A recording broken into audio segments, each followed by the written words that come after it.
Hello, welcome back to our channel Pumbaa devotional TV. మీకు పాండవులు తెలుసు, కౌరవులు తెలుసు, శ్రీకృష్ణుడు కూడా తెలుసు. కానీ మహాభారతపు గాథను నిజంగా మలిచిన, తమ త్యాగాలతో దాని దిశ మర్చిపోయిన మహానుభావుల గురించి ఎప్పుడైనా ఆలోచించారా? ఈరోజు మనం ఆ మురుగులోనైన గాథలను వినబోతున్నాం. మొదట కుంతి తల్లి గురించి. ఆమెకు సూర్యదేవుని అనుగ్రహంతో జన్మించిన కర్ణుడు. కానీ సమాజం ఏమంటుందో అని భయంతో అతన్ని విడిచిపెట్టింది.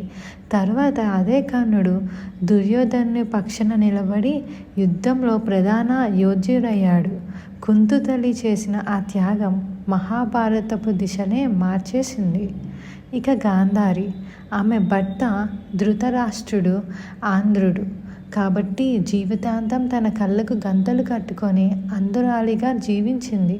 100 మంది కుమారులను యుద్ధంలో కోల్పోయినా సరే గాంధారి మాతృహృదయం, ఆమె సాహసం మహాభారతంలో గొప్ప ఉదాహరణ. ఏకలవ్యుడి కథ మనందరినీ కదిలిస్తుంది. ద్రోణాచార్యుడి దగ్గర చదివే అవకాశం లేకపోయినా దూరం నుంచే ఆయనను గురువుగా భావించారు. తన శ్రమతో అద్భుతమైన ధనురాద్రి అయ్యారు. కానీ ద్రోణుడు అర్జున్ని ప్రధాన శిష్యుడిగా నిలబెట్టుకోవడానికి ఏకలవ్యుని బొటనవేలు గురుదక్షిణగా అడిగారు. ఏకలవ్యుడు ఎటువంటి సందేహం లేకుండా తను వేలు కోసి అర్పించారు. అతని త్యాగం మహాభారతంలో మౌనమైన చాలా గొప్పది. మరి కర్ణుడు అసలు పాండవుల అన్నయ్య. కానీ పరిస్థితులు, సమాజం అతన్ని కౌరవుల పక్షాన నిలబెట్టాయి. దుర్యోధనుడితో ఉన్న స్నేహం కోసం తన ప్రాణాలనే అర్పించాడు.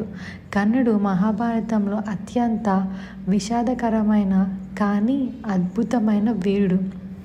చూసారా, మహాభారతం కేవలం యుద్ధం కాదు, ఇది మౌనమైన త్యాగాల గాథ. కుంతి తల్లి, గాంధారి, ఏకలవ్యుడు, కర్ణుడు వీరి నిశ్శబ్ద త్యాగాల వల్లే ఆ యుద్ధం ఆ రూపం దాల్చింది. మహాభారతం వెనుక ఉన్న అసలు శక్తి వేరే.